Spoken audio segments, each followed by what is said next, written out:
Hello and welcome to the Chabot News for September 21st, 2016. I'm Kirsten Moran.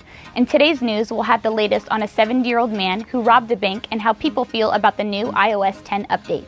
Sunny will bring us news about Robert Kardashian's trouble trying on clothes and why people think a Peruvian artist is the late Kurt Cobain. And Cassandra will tell us about Kevin Durant's pitching for the Giants. Also, University of California Berkeley receiver Chad Hansen is making headlines. All that and more on Chabot News.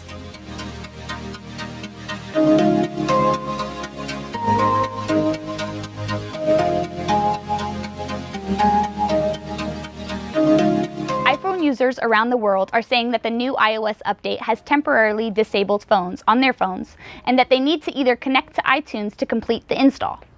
Others said that they've seen an error message instructing them to completely reinstall their operating system. The problems could mean users who haven't backed up their phones could lose data such as photos. Apple has suggested to users that they update via iTunes on a PC instead if they're having difficulties. A 70-year-old man who took close to $3,000 from a bank in Kansas last week is understood to have carried out the robbery shortly after telling his wife he'd rather be in jail than be at home during an argument. Larry Ripple of Kansas City entered the Bank of Labor on Friday afternoon and handed a staff member a note saying, "I have a gun, give me money." The teller passed over $2,924 in cash. Then, instead of fleeing, Ripple took a seat in the lobby of the bank. Ripple was released from prison on last Wednesday after appearing before U.S. Magistrate Judge David Waxy. It's not known whether he's back home or he's with his wife or not. Last week on Tuesday, September 13th, marked the 20th anniversary of the death of rapper Tupac Shakur. His music, poetry, acting, and voice against social injustices served as an extreme example of countless artists that came after him. After being portrayed in the NWA biopic Straight Outta Compton, Machiavelli is set to get his own movie, All Eyes on Me. A new trailer for this film was released last Tuesday in honor of the 20th anniversary of his passing. Tupac wasn't just thought to be the greatest rapper of all time, but he is also thought to be one of the greatest intellectuals because of his views on race riots and police brutality. Now for the latest report on California State University East Bay. Right, so as you may or may not have been aware, sexual assaults on college campuses, specifically in the Bay Area, have been happening more frequently. I'm here at Cal State East Bay to show you one of their tactics in preventing the issue. It's very similar to the rape whistle. It's just 10 times louder and a lot easier to handle. This personal safety device is called the RoboCop. Right, so there are two pieces to this device, and once you pull them apart, it goes up to 120 decibels, which is equivalent to a car alarm. As you can see, it's about the size of a hard drive, and you can attach it to your backpack, purse, belt loop, or keychain. Once the device is pulled apart, it'll alarm for about 30 minutes and increase in volume. The device does not send any notifications to campus safety or your local police department. The idea is to warn those around you that you are being harmed. Cal State East Bay has purchased thousands of these and has distributed them to freshmen who are also being informed on how and when to use them. It was mentioned in an interview earlier that it was mentioned in an interview that the easiest way to use the RoboCop would be to pull it apart and then throw it off to the side while the person is trying to harm you, because it gives you a better chance of getting away. These devices are not only for college students. You can find them on robocop.com or Amazon for about $15 to $20. Thank you and be safe. Thanks, May. Two visitors to the Dragon Con Fantasy and Sci-Fi Convention in Atlanta, Georgia, sparked anger over the weekend with the cosplay outfits that seemed to depict the 9/11 attacks on the World Trade Center in New York. The pair were dressed in matching cardboard skyscraper costumes with crepe paper flames at the top of each, and attached dolls falling from the building. They both wore Donald Trump campaign-style caps with the slogan, "Make Fish Center Great Again," a reference to an Adult Swim comedy program. The woman later apologized, saying, "We never meant to be offensive, but we apologize if any offense was caused." And now here's Sunny with the entertainment.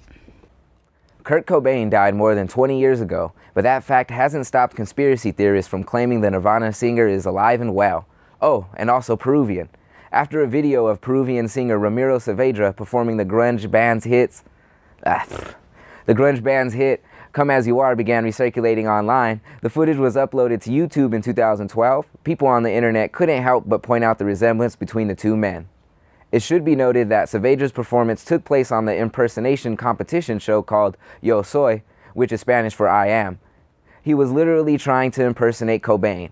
While we must admit Saavedra sounds exactly like the singer, close your eyes while watching the video below and prepare to be freaked out. The blonde wig and oversized cardigan can't quite hide the fact that he doesn't look a thing like the alternative rocker. He also plays the guitar right-handed, but Cobain was a lefty. Robert Kardashian meets with celeb stylist Jen Raid to help him look for outfits for an event he's supposed to attend with Blac Chyna in Cannes, France. But when he discovers certain things don't fit, he admits he's not comfortable in his skin or with his weight. Back to you, Kirsten. Thanks, Sunny. Do you remember the naked Donald Trump statues that popped up in San Francisco, Seattle, Cleveland, and New York? Well, Celebrity Auction House Julian's Auctions said last Wednesday that it will sell one of the life-size naked Trump statues Artist Collective in Decline installed around the country earlier last month at an upcoming auction. The statue, called The Emperor Has No Balls, is expected to fetch at least $10,000 at the October 22nd sale. A portion of the auction proceeds will benefit the National Immigration Forum. All right, now let's hear what Cassandra has with sports. Thanks, Kirsten. Earlier this year, the NBA jumped to the forefront of the sports world, thanks to the free agency of Kevin Durant. Durant, who was on the very short list of the best players in the NBA, eventually signed with the Golden State Warriors. Last Friday night, Durant began his new life here in the Bay Area by throwing out the ceremonial first pitch at AT&T Park, before the Giants and Cardinals played the second game of their 4-game series. The Giants even had a jersey made for Durant, and as for the pitch, it was pretty good. University of California, Berkeley's receiver Chad Hansen's responsibility was to block, but he saw the same bump and run coverage as quarterback Davis Webb, and the two exchanged a hand signal that shifted the play call from a run to a pass. Hansen ran a streak route and caught a 49-yard touchdown pass last Saturday at San Diego State. Freshman receiver Demetrius Robertson calls Hansen the greatest of all time. Seemingly, all of Cal's difference-making plays have gone through Hansen during the first 2 weeks of the season already. He leads the nation in receptions, 28, and receiving yards of 350, and has 3 touchdowns. Some say Hansen is one of the greatest to ever play on Cal's football field. And with that, back to you, Kirsten. Thanks, Cassandra. Some children demand their parents get extremely creative when it comes to birthday cakes, putting an enormous amount of pressure on their parents. One such parent is Jamie Packard, who kept a cool head when her son asked for a cow giving birth to a calf cake, and tried to create the monstrosity. Packard was successful in making this happen for her son, and received high praise on her social media because of her baking skills. Packard said, "I tried to persuade him to want something else, but you know that kids what they want." Now before we go, here's Lorenzo with the news about KCRH. We're outside of KCRH 89.9 FM, Chabot College's own radio station. According to its members, support from Chabot itself is nearly non-existent. Regardless of the lack of facility support, KCRH was forced to find a solution from within. Their underwriting director and student, Victor the Homie Fuentes, single-handedly took the initiative and contacted a local carpet cleaning business to start from the ground up. Many say the carpet should match the drapes. The carpets are clean, though they do not match the drapes, as a section of the ceiling has been removed and disregarded by the campus for over 9 months. Students at Chabot are concerned and eager to hear how Chabot College will support its programs like KCRH. Thanks, and back to you. Thanks, Lorenzo. Well, that's it for Chabot News this week. Thanks to all the students and staff in the Mass Communications Department here at Chabot College for making the production possible. You can watch us anytime online at chabottv.net. Stay tuned to KCTH 27 on Comcast for more Chabot TV.